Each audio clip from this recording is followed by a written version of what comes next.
ओम श्री साई राम।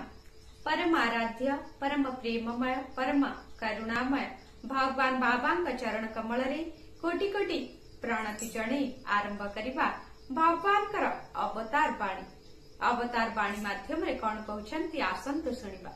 सालक्य हेउछि इष्ट देवतांक सह समान लोकरे वास करिबा।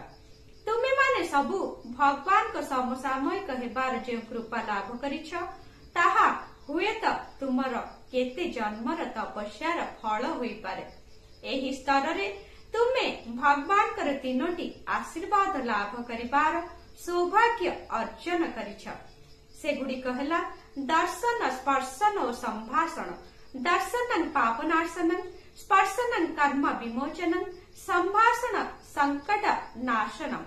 एतिकी हेउछि साई भक्त मानकर पुंजी जहा तांकर समसामयिक भावरे जन्म होइथिबारु तुमे लाभ करिछ।